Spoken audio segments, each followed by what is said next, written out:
religiously read every note and just soak in what's being said to the story, and like really take it all in, stuff like that. If you don't do any of that stuff, then it's lowering itself versus a more railed game like Silent Hill 2 or Silent Hill 3. The more railed in a direction. There's nothing like, well, maybe there is more stuff you can get out of it than what another player might, but it seems like they're definitely like normal survival horror and stuff like that. It's more railed in it, whereas Silent Hill 4's, it's still railed, but definitely railed. But at the same time, it's like you can go off and do a little bit. Like, you didn't have to fucking holy candle your room, good. You could let it get all fucking thing. It's all different stuff you could do, and like I say, I think that's it. Like Prototype Syndrome, it's going to be as good as what the player gets out of it, really, what they put in and get out of it. Which is why it's everybody's kind of like, yeah, it's good, or no, it's not, or everyone's like, I don't know. But I enjoyed that. No, I did. Definitely an ideal candidate for an HTSF. With all the room and all stuff like that. That's like playthrough material, is that? Definitely. I was a bit disappointed about was the fact that you didn't get like too many original hauntings. No, the hauntings, it's like radio once or twice and save once, and the rest of it will just out at walls, won't it? Is there anything weirder than that? Yeah, there's ones where you get like that little kid in the cupboard. A kid in the cupboard? Yeah. Really? There's ones where you get wolves standing outside your door, just staring. Is there? Yeah, Claire said she's a little bit disappointed I didn't get more original hauntings, so am I by the sounds of it. Is that just random luck then? Yeah. Oh well. Cat one, I can't remember much about it, but you did get the cat one, didn't you? Wasn't something different? Yeah, I mean, where were I? I can just remember something about the cat. I heard the fucking meow, but I didn't like, actually see any kitty around her or that. Oh well. But yeah, I mean, from what I'd heard and stuff like that, Silent Hill 4 wasn't, I mean, I can't remember if I said this or not, it wasn't originally intended to be a Silent Hill game. I mean, you could see how kind of like they were building it, and then went, oh, well, just tack on these Silent Hill trademark systems like the inventory and, the fucking scattery fucking broken film effect and grains and all this kind of shit, and, there you go.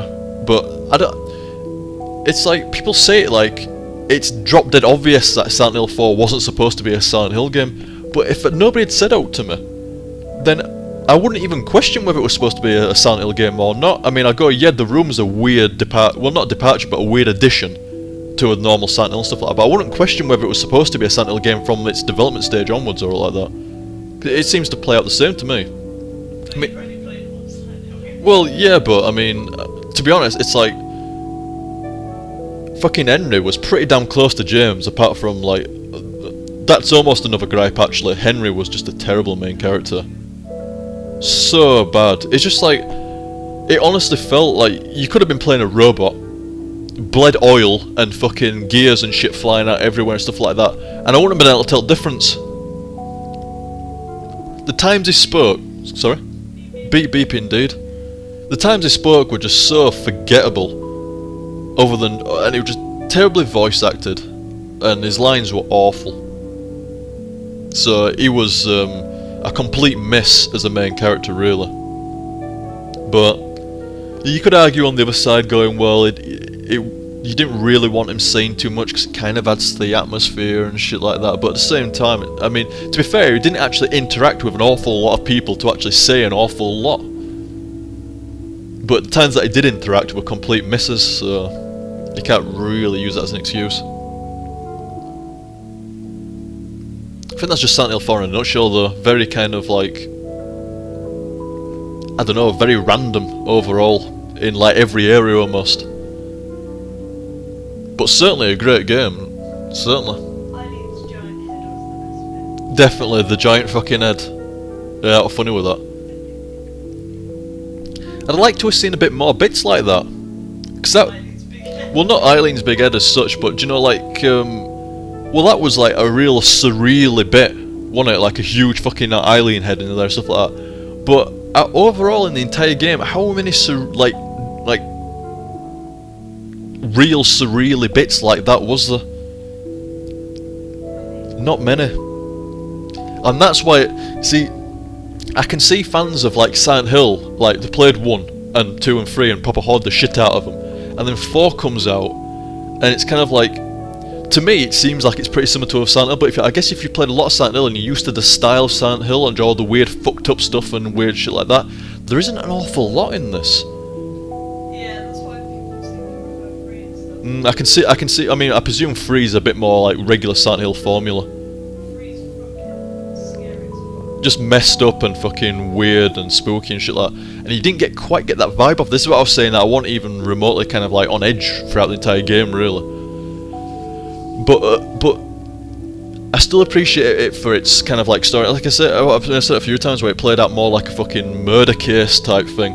But I still enjoyed that story regardless. But I can see fans of Silent Hill that wanted Silent Hill 4 wouldn't quite appreciate it that much, because I'm far from a Silent Hill loyalist. I'm far from any game loyalist. But if you're waiting for Silent Hill 4 to come out and you're expecting more of the same, you wouldn't get it, would you?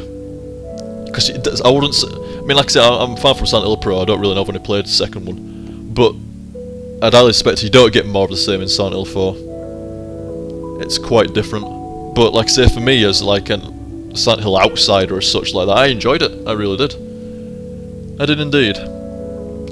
So, dudes, like I say, I hope you enjoyed that as much as I did. And what is it now? Friday. When will you be getting this set?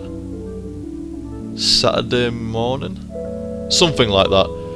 Which it'll be just under a week till Halloween. So I hope you enjoy your Halloween. And I hope you enjoyed the HTSFs. Well, it's like, I mean, I said on my comments, I mean, I was gonna save them all until like a day before Halloween, and then just fucking like, or do one set a day up until Halloween. And but I thought, nah, fuck it, just lead. I mean, as soon as I saw other people doing Halloween videos on like YouTube, I thought, right, that's fair enough, is that? Because if other people are doing like fucking less than 10-minute videos for Halloween, it's like, I think a playthrough is justified in uploading, like fucking, I mean, it's like, what, 6, 12, 18 parts per set pretty much. You need to get some headway going with that, don't you? Definitely, but you can't just think it, oh well, it's the day before Halloween now, I'll get uploading my Silent Hill set and shit like that. It's like, yeah, and you'll still be uploading on fucking Sunday morning or something. So I had to get some headway going with that. So dudes, like I say, hope you enjoyed the HTSF, and hope you enjoy your Halloween. See you, dudes!